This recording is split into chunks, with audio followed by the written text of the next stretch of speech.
So ఇక్కడైతే BRS నాయకులు ఉన్నారు, కౌన్సిలర్ గారు ఇద్దరు కౌన్సిలర్లు ఉన్నారు, కొంతమంది బీఆర్ఎస్ నాయకులు కూడా ఉన్నారు. సో హాస్పిటల్ అయితే ప్రారంభమైంది. వాళ్ళు ఒకసారి మనతో మాట్లాడుతూ అంటున్నారు. చెప్పండి అండి కౌన్సిలర్ గారు, చెప్పండి ఎంత మీ ward number? Ward number 12, 18 Ramakrishna గారు, ఇస్మాయిల్.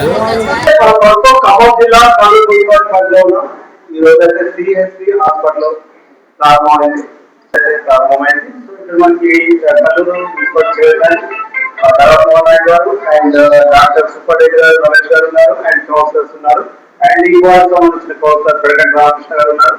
సో మాట్లాడడం నమస్తే డాక్టర్ గారు, చెప్పండి. ఈ రోజు అదే డాక్టర్ రమేష్ అండి, సిహెచ్సి కల్లూరు సూపరింటెండెంట్.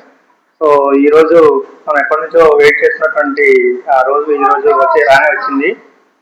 సో 30 పడకల ఆసుపత్రిగా మనం దీన్ని నిర్మించుకోవడం జరిగింది. అది వాళ్ళ ఇనాగ్రేషన్ అయింది. గౌరవ ఉప ముఖ్యమంత్రి గారు బట్టి విక్రమార్క గారు, పొంగుడి శాస్త్రి గారు, స్థానిక గౌరవ ఎమ్మెల్యే రామయ్య మేడం మరియు కలెక్టర్ గారు, సో లోకల్ లీడర్స్ అయినటువంటి మున్సిపల్ చైర్పర్సన్, సో వీళ్ళందరి ఆధ్వర్యంలో మన స్థానిక వార్డు మెంబర్స్ అందరి ఆధ్వర్యంలో ఈ రోజున మనం ఎంతో ఘనంగా హాస్పిటల్ ఓపెనింగ్ చేసుకోవడం జరిగింది. సో మనము ఇంకా కొన్ని ఎక్విప్మెంట్స్ ఆల్మోస్ట్ అన్ని వచ్చేసినట్టే, ఇంకా కొంత ఎక్విప్మెంట్ వచ్చేది ఉంది. సో అవి కానీ వచ్చేస్తే మనకు అది కూడా ఇవాళ రేపట్లో షిఫ్ట్ చేసుకొని వాటిని ఇన్స్టాలేషన్ అయిపోయినాక పూర్తి సేవలు ఈ 2-3 రోజుల్లోనే ప్రారంభించడం జరుగుతూ ఉంటుంది. సో కల్లూరు ప్రజలు అందరూ కూడాను మా యొక్క వైద్య సేవల్ని వినియోగించుకోవాలని చెప్పేసి చెప్తా ఉన్నాను. ఇప్పుడైతే జనరల్ సర్జరీ, డెంటల్ సేవలు, జనరల్ మెడిసిన్, గైనకాలజీ సేవలు అందుబాటులో ఉన్నాయి. డాక్టర్లు లేవు కానీ గైనిక్ సేవలు నేను జనరల్ సర్జన్, సో మేము అందిస్తా ఉన్నామండి. చెప్పండి, ఇప్పుడు హాస్పిటల్ 2 years నుండి వచ్చి మీ చైర్మన్ స్థానంలో ఉండేది సంతోషంగా ఉందా? ఈ హాస్పిటల్ మంచిగా నడవడానికి మీరు ఎటువంటి చర్యలు తీసుకుంటారు? నమస్తే అండి.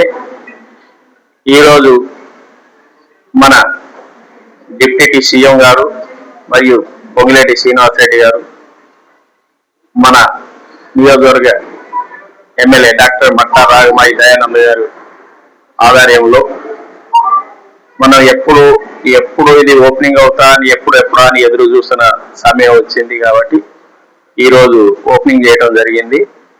కానీ ఈ 30 పడకల హాస్పిటల్ కట్టడం మన కల్లూరు మండలానికి చాలా గర్వకారణంగా నేను భావిస్తున్నాను.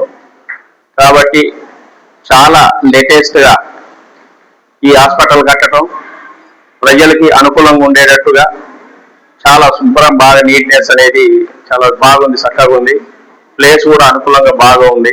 కాబట్టి ఎవరైనా పేషెంట్లు వస్తే మన ప్రైవేట్ హాస్పిటల్ అవసరం లేదు, ప్రభుత్వ హాస్పిటలే కావాలని అదే కోరుకునే టైప్లో హాస్పిటల్ ఉంది ఇవాళ. కాబట్టి ఇక్కడ డాక్టర్లు కూడా చాలా మంచి డాక్టర్లే ఉంటారు. ఎందుకంటే మన ప్రైవేట్ అని చెప్తా ఉంటారు హాస్పిటల్, కానీ ప్రైవేట్ హాస్పిటల్ కంటే గవర్నమెంట్ హాస్పిటల్ కూడా బాగా ఉంటుంది. కానీ అల్లాటప్ప డాక్టర్లు అయితే కారండి, వాళ్ళు కూడా ఎంతో కష్టపడి చదివి లక్షల మందిలో వాళ్ళు పాస్ అయ్యి వచ్చిన డాక్టర్లు. కాబట్టి మన అందరం కూడా ప్రజలందరూ కూడా దీన్ని సద్వినియోగం చేసుకోవాలి. కాబట్టి మనం అందరం ఇందులో హాస్పిటల్లో చేయించుకోవచ్చు, తప్పేం లేదు. చాలా థ్యాంక్ యూ అండి. నేను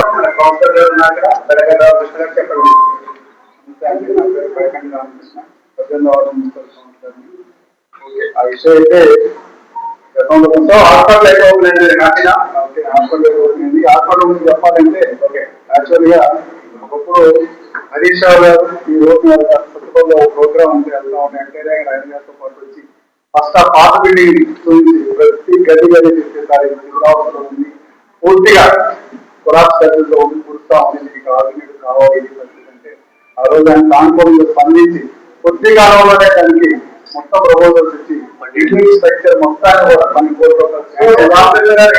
వచ్చిన వాళ్ళు పోయే సమయంలో సరే బిల్డింగ్స్ అనేవి ఉన్నాయి, దాన్ని కంటిన్యూ చేయడం నెక్స్ట్ గవర్నమెంట్ పనిచేయడం చేయాలి. సో మీ గవర్నమెంట్ అయితే వచ్చింది, ఈ గవర్నమెంట్ అయితే దాన్ని క్లియర్ చేసింది. సో